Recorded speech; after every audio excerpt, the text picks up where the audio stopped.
Hoje nós vamos para a aula 3 do curso Antropologia da Mulher, na visão de Edith Stein. E a aula 3 se chama Antropologia Dual, o Feminino e o Masculino. Então vou apresentar para vocês o esquema, como toda aula, primeiro eu apresento os pontos que nós vamos falar. Então, primeiro vou falar a diferença entre essência e natureza, retomando os pontos apresentados na aula 2. Depois eu vou falar da vocação, o que é vocação e qual é a vocação da natureza humana de modo geral, a vocação específica do homem e da mulher a partir do relato bíblico, como apresenta Edith Stein. Depois eu vou falar da diferença entre o masculino e o feminino, os traços essenciais de cada um, que a gente já começou a falar um pouquinho na aula passada, e vamos falar como uma atitude da alma feminina e da alma masculina diante do mundo, uma postura, uma atitude, uma tendência natural. Depois, o item D é a reciprocidade e integração.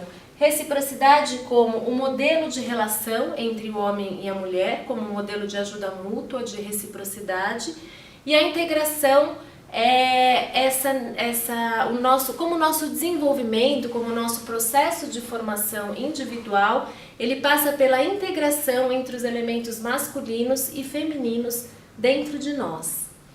Então, começando pela essência e natureza, nós vamos retomar que na aula passada nós falamos da constituição da pessoa humana.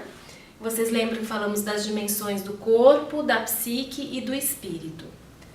Depois, dentro dessa constituição, Edith Stein fala da espécie humana e essa espécie que é articulada em masculino e feminino. Então, a espécie masculina e feminina, que ainda aqui nós estamos falando no nível das essências, no nível de uma visão ideal, de uma visão arquetípica. E aí é importante distinguir, então, na natureza. Essa essência, ela se concretiza de forma singular na natureza de cada pessoa. E é importante a gente saber que ela é uma visão ideal, essa característica essencial é uma visão ideal e que nunca se concretiza de modo pleno, ou seja, nós nunca vamos chegar a concretizar esse ideal de modo pleno, faz parte do nosso processo de formação, o caminho em direção a essa plenitude, mas que nunca se completa na natureza humana, né, aqui na Terra. Então, para fazer essa diferença entre essência e natureza é muito importante para compreender a antropologia de Edith Stein. Então, é uma chave interpretativa muito importante. Então, quando nós estamos falando do nível das essências e quando nós estamos falando do concreto, de pessoas concretas, de como isso se realiza no nosso dia a dia, na nossa vida. Então, esses três âmbitos que nós apontamos, do ser humano geral, com a sua constituição de corpo, psique e espírito, a espécie masculina e feminina e o indivíduo singular, eles apontam para uma tripla vocação que cada pessoa é chamada a responder. E aqui, para falar da vocação, Edith Stein dialoga novamente com a teologia. Ela vai dizer, ela vai compreender essa vocação a partir do relato bíblico, do Gênesis, e ela diz que a palavra de Deus nos oferece um roteiro que nos ajuda a interpretar o material demonstrativo da vida.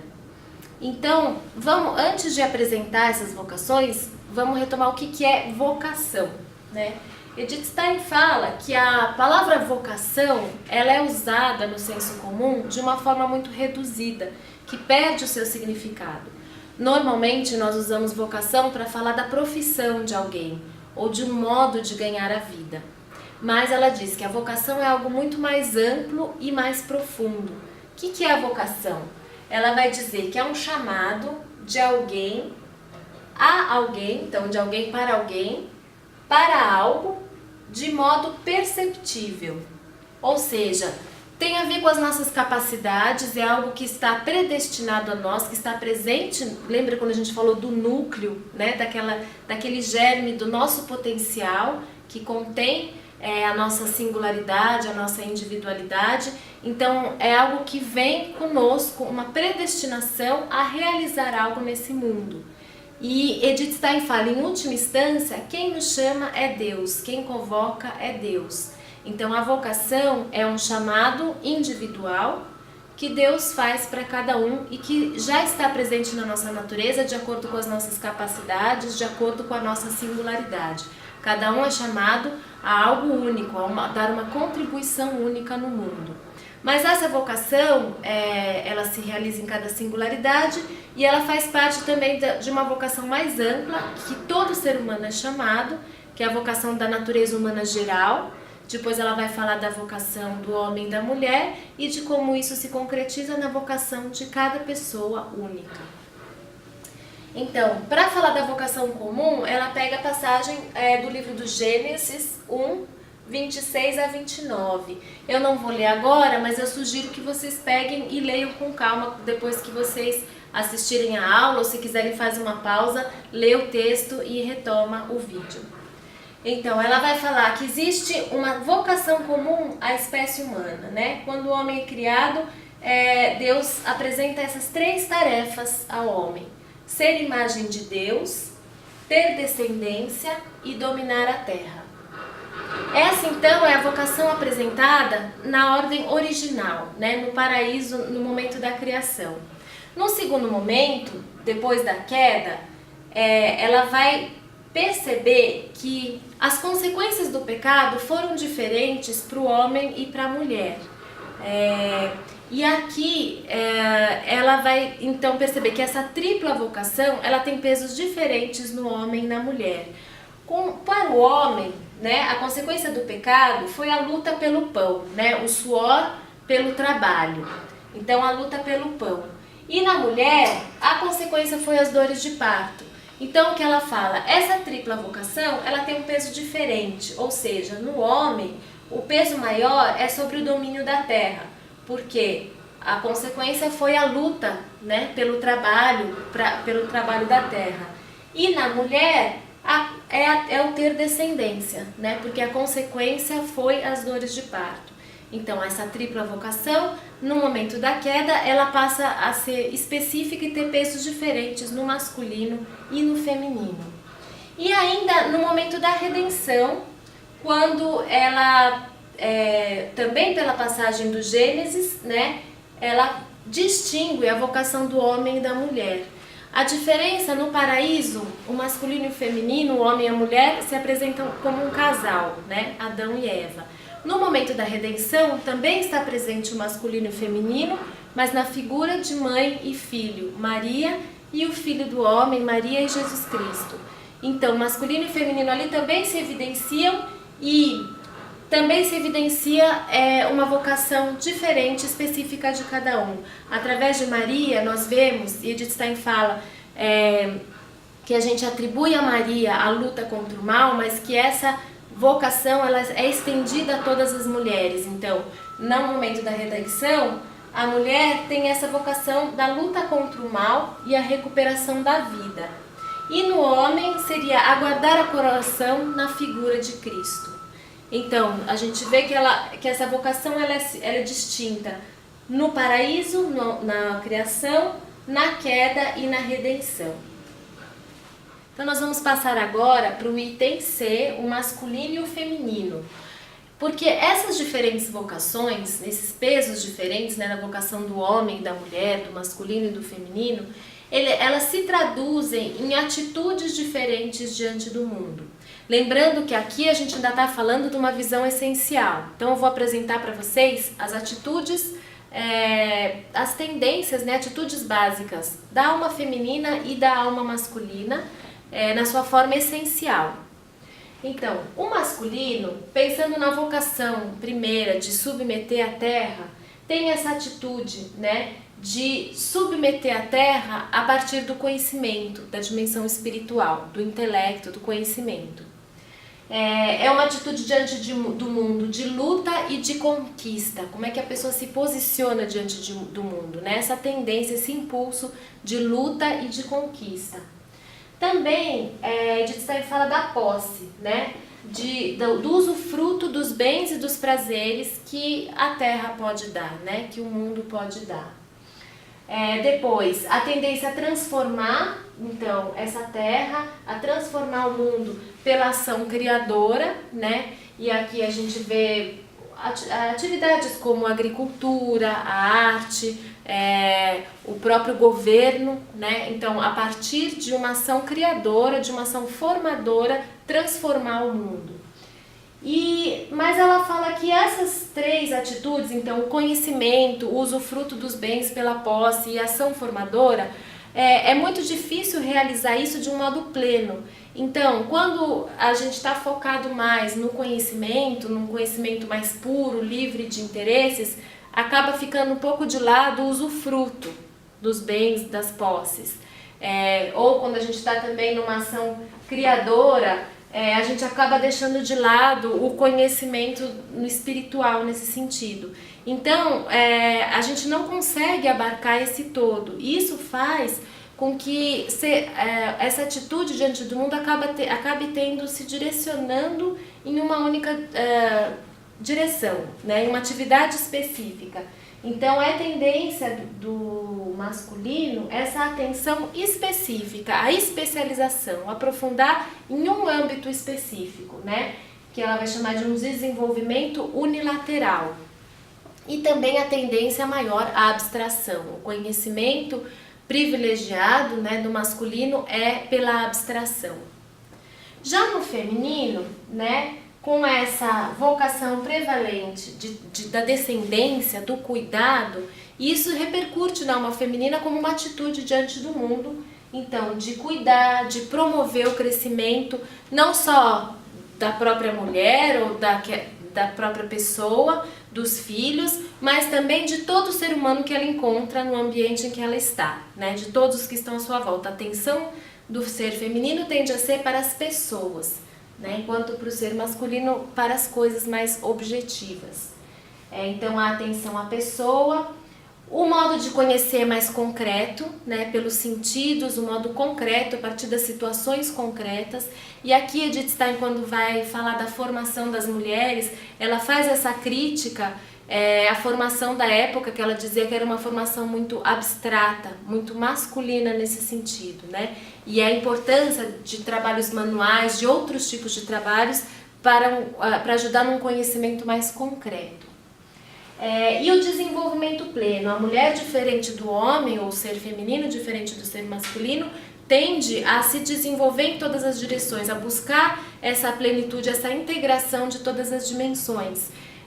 Nem sempre ela consegue, mas é uma tendência, é um olhar maior para o todo, né? Enquanto o ser masculino está mais focado na especialização, o ser feminino tende a ter essa visão ampla do todo e a buscar um desenvolvimento em todas as direções. Mais uma vez, a gente falou que isso são visões essenciais e se concretiza em cada singularidade de um modo único. Por isso é comum a gente ver também mulheres que têm características mais masculinas, às vezes uma maior objetividade.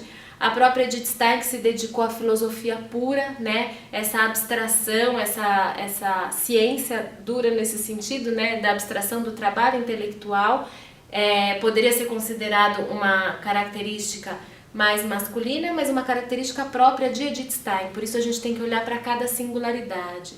E da mesma forma existem homens, né, que a gente percebe essa atitude mais maternal, cuidadora, acolhedora. Então não são características exclusivas do homem e da mulher, mas são características masculinas e femininas, né? E Edith Stein também vai falar que essas características elas não têm um valor em si, né? Elas são como um material bruto e que a pessoa precisa ser lapidada para que ela se transforme em um valor. Se a pessoa não for formada, essas tendências também elas acabam se degenerando. Ela fala que vira uma forma de esclerose. Em vez de se tirar um valor desse material bruto, a gente acaba prejudicando, tirando uma postura negativa. E o exemplo que ela vai dar, nos homens, ela fala que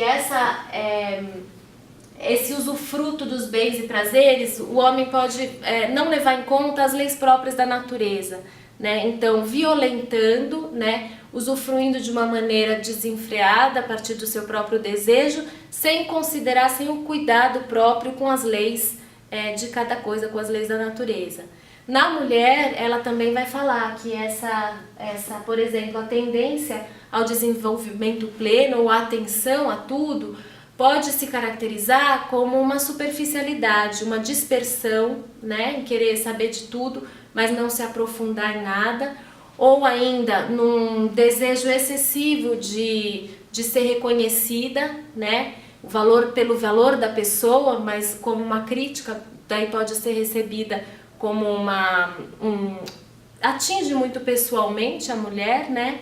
E ela acaba se ressentindo pela crítica, então não conseguir receber a crítica. Também em relação não só a ela, mas em relação ao filho, aos maridos, que tem que ser sempre os mais bonitos, os mais inteligentes. Então essa crítica muitas vezes é mal recebida, uma crítica em relação aos seus, né? Também isso pode se degenerar na bisbilhotice, na fofoca, esse interesse pela pessoa, mas não interesse genuíno de ajudar a desenvolvê-la no seu modo pleno, mas um interesse no sentido de uma manipulação ou no sentido do controle, de querer saber de tudo, mas não para ajudar a crescer e ficar simplesmente na fofoca, nessa superficialidade.